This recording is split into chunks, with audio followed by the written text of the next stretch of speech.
আসসালামু আলাইকুম ও রহমতুল্লাহি অবরাকাতুহু। সব নামাজের পরে মোনাজাতের সময় আপনারা কোন কোন দোয়া পাঠ করবেন, কিভাবে পাঠ করবেন, মোনাজাতের শুরুতে কি পাঠ করবেন, শেষে কি পাঠ করবেন? কারণ অনেক মুসলমান ভাই ও বোনেরা আছে, তারা মোনাজাতের সঠিক নিয়মটা জানে না যে মোনাজাতটা কিভাবে করতে হয়। আপনি যদি ভুল ত্রুটিভাবে মোনাজাত করেন, তাহলে আপনার দোয়াটা আল্লাহ পাক রব্বুল আলামিন দোয়া কবুল করবেন না। তাই জন্য মোনাজাত করার সঠিক নিয়মটা আজকে আপনাদের জানতে হবে। যদি সঠিক নিয়মটা একবার জেনে যান, তাহলে আল্লাহ পাক রব্বুল আলামিন আপনার দোয়া অবশ্যই কবুল করবেন। মোনাজাতের কিছু তরিকা আছে, সঠিকভাবে কিভাবে করতে হয় মোনাজাতটি, মোনাজাতের শুরুতে কী পাঠ করতে হয়, শেষে কী পাঠ করতে হয়, মোনাজাতের সময় কোন কোন দোয়া পাঠ করতে হয়।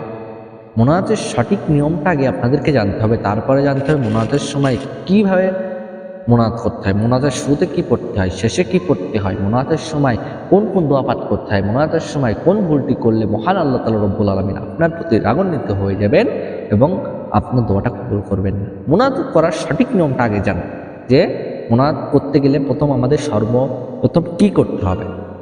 সবচেয়ে ভালো হবে অজু করা। যখন মোনাজাত করার মনে আশা জাগবে, আগে একবার অজু করে নেবেন। অজুটা করলে সবচেয়ে ভালো।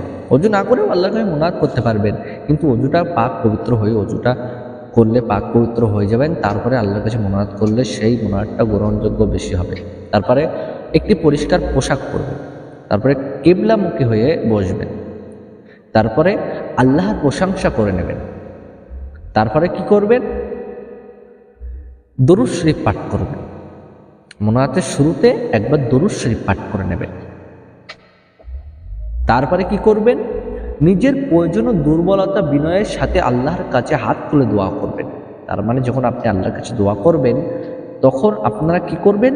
খুব দুর্বলতা হয়ে বিনয়ের সাথে কাকুতি মিনতি করে আল্লাহর কাছে হাত তুলে যখন দোয়া করবেন, কাকুতি মিনতি করবেন, কাঁদবেন, আল্লাহর কাছে খুব নিজেকে ছোট করবেন যে আল্লাহ, আমি তো আপনার গোলামের ঘরের গোলাম, আমার মতন গুনাহগার আল্লাহ এই দুনিয়ায় কেউ নেই, আল্লাহ আপনি আমাকে ক্ষমা করে দিন, আল্লাহ আমাকে এটা দান করুন।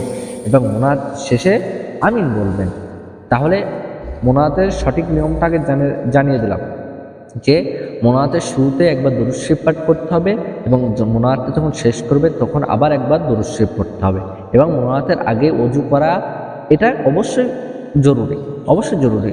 আপনি অজু করবেন এবং শান্ত ও নির্জন জায়গায় বসে কিবলামুখী হয়ে আল্লাহর কাছে দোয়া করবেন, এবং দুই হাতকে কাঁধ বরাবর উঁচুতে তালু কিবলামুখী করে রাখুন। মোনাজাতের সময় হাত তোলা সুন্নাহ।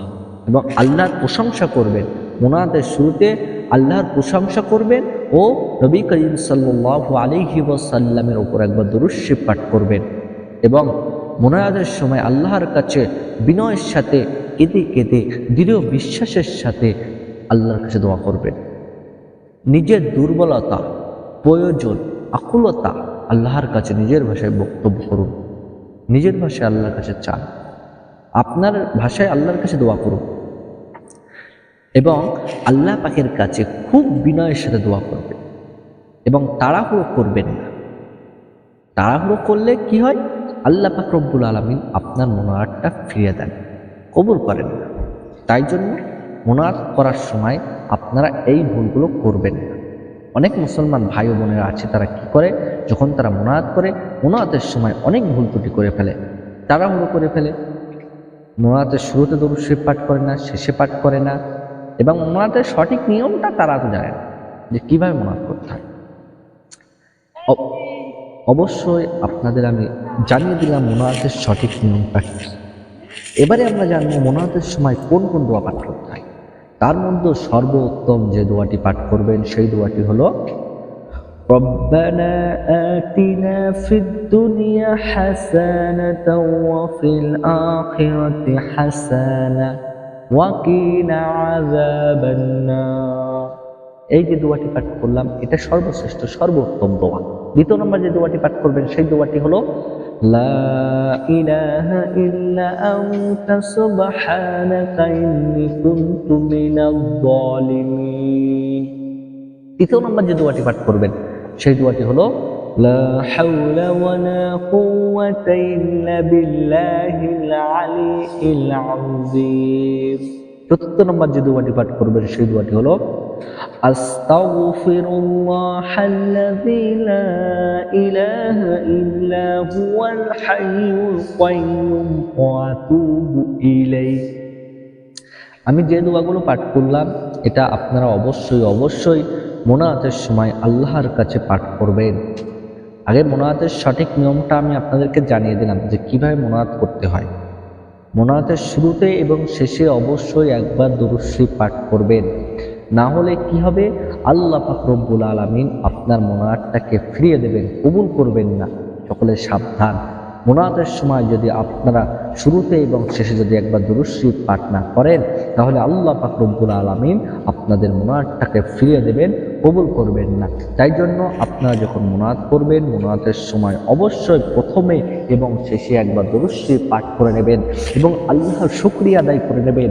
যখন মোনাজাতটা শুরু করবেন সর্বপ্রথম কি করবেন, একবার ওযু করে নেবেন। ওযু করা হয়ে গেলে কি করবেন, পরিষ্কার পরিচ্ছন্ন একটি ড্রেস পরবেন। তারপরে কি করবেন, একটি একটি জায়গায় বসবেন, কেবলামুখী হয়ে। মসজিদেও করতে পারেন, বাড়িতেও করতে পারেন। তারপরে কি করবেন, একবার পড়বেন আলহামদুলিল্লাহি রাব্বিল আলামিন, একবার আল্লাহর প্রতি শুকরিয়া আদায় করে নিতে হবে। তারপরে কি করতে হবে, দরুদ শরীফ পাঠ করতে হবে সাল্লাল্লাহু আলাইহি ওয়াসাল্লাম, অথবা দরুদ ইব্রাহিম পাঠ করে নেবেন। যখন মোনাজাত শুরু করবেন তখন একবার দরুদ শরীফ পাঠ করে নেবেন।